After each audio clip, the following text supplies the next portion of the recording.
নমস্কার, আমি ডাক্তার অনিরুদ্ধ দে। আজকে আমার ইউটিউব চ্যানেলে ডাক্তার এবং রুগীর সম্পর্ক নিয়ে আলোচনা করব।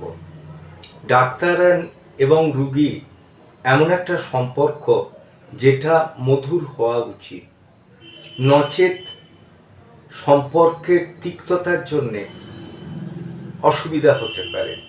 যেমন অ্যাজ ফর এক্সাম্পল, একজন ডাক্তারবাবু আছেন, তার সাথে আপনি যদি খারাপ ব্যবহার করে থাকেন, তারপরেই আপনি খানিক পরে আপনার সমস্যার জন্য যান, তিনিও কিন্তু মানুষ, অতএব সে কথা ভুলে যেতে না পারার জন্য আপনার সঙ্গে হয়তো রোগের ব্যাপারে কিছু করবে না, কিন্তু আন্তরিকতায় কিন্তু তার ঘাটতি থেকে যাবে। আরেকটা জিনিস কি হচ্ছে, এখনকার দিনে যেটা দেখা যাচ্ছে যে ডাক্তারদের প্রফেশনের দিক থেকে তাদের ক্লিনিক্যাল আই থাকলেও তারা নানা রকম পরীক্ষা নিরীক্ষা, ওষুধের পরিমাণ বাড়ানো, এ ব্যাপারগুলো কিন্তু রয়ে যাচ্ছে। কাজেই বলা যেতে পারে যে যদি ঠিকঠাকভাবে করা হয় এবং সেটা যদি ঠিকভাবে করা হতে থাকে, তাহলে কিন্তু ডাক্তার রুগী যে সম্পর্কটা, সেটা কিন্তু অসুবিধা হবে না। নচেত আপনাকে প্রচুর পরীক্ষা নিরীক্ষার ভেতরে রেখে দেবেন এবং যেটা প্রয়োজন নেই সেই জাতীয় ওষুধ উনি লিখবেন। সেটা কিন্তু পারতপক্ষে ডাক্তারদের করা কখনোই উচিত নয়।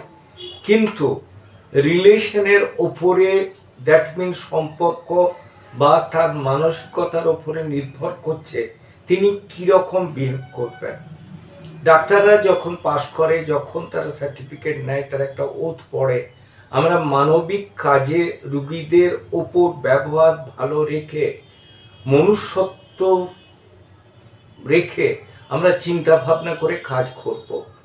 কিন্তু এখনকার এই যে জেড যুগে সবাই যেহেতু তার রুজি রোজগার বাড়ানোর চেষ্টা করছে, ডাক্তারবাবুও চেষ্টা করছেন তার রুজি রোজগার বাড়ানো, কাজেই সেক্ষেত্রে আপনাকে এই যে পরীক্ষা নিরীক্ষা, ওষুধ লেখা, এ ব্যাপারগুলো এসে যাচ্ছে। কিন্তু যদি ডাক্তারবাবু মানবিক হন এবং রুগীর সাথে যদি রিলেশন হৃদ্যতার হয়, সেক্ষেত্রে কিন্তু উনি চাইবেন না ওষুধ বেশি লিখতে, পরীক্ষা নিরীক্ষা যতটুকু না করালে নয় না করতে, অথবা ক্লিনিক্যাল আই দেখে চিন্তা করে ব্যবহার করবেন। কাজে ডাক্তারের সঙ্গে রুগীর সম্পর্কটা যেন মধুর হয়। তাহলে কি হবে, ডাক্তার তার চিকিৎসা ভালোভাবে করতে পারবে, রুগীও তার ফিডব্যাক ভালো পাবে এবং সুচিকিৎসার ফলে সে কিন্তু তাড়াতাড়ি সুস্থ হবে, ভালো থাকবে। কাজে এটা এমন একটা বন্ডিং, যে বন্ডিং ঠিক আত্মীয়ের মতো। আমার চ্যানেল যদি আপনাদের ভালো লাগে, অবশ্যই লাইক করবেন, শেয়ার করবেন, কমেন্ট করবেন, সাবস্ক্রাইব করবেন। প্রয়োজনে 9434183198 যোগাযোগ করবেন। ভালো থাকবেন, সুস্থ থাকবেন।